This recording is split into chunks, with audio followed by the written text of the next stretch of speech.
Stuart in Surrey asks, thank you so much for your biography of Paul, Tom. I found it really helpful and interesting.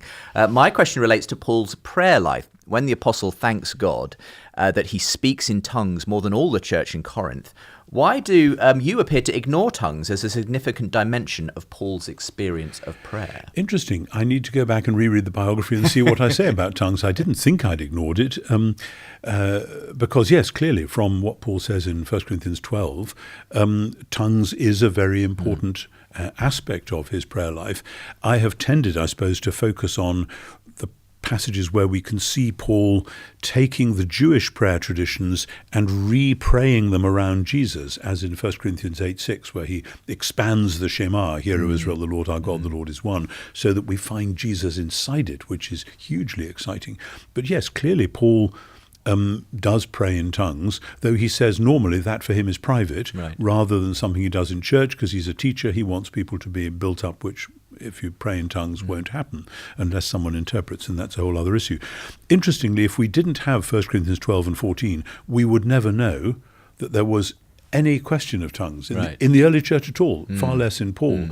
So he can write all his other letters and all his other chapters without that seeming to be important. But we know from that, just like if we didn't have 1 Corinthians 10 and 11, we wouldn't know that the Pauline communities celebrated the Eucharist. But clearly they did, and it was important. So I want to say, yes, it is hugely important, and yes, I think it continues as being an important gift in the church today. But it's one of those puzzles as to how you integrate it and how you pull all that together.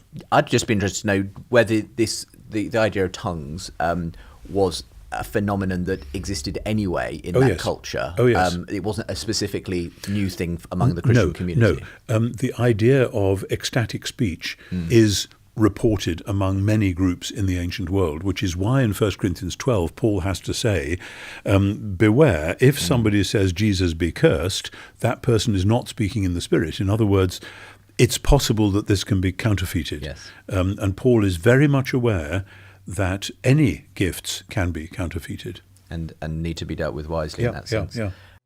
For podcast episodes, bonus content, and to ask your question, sign up at askntwright.com.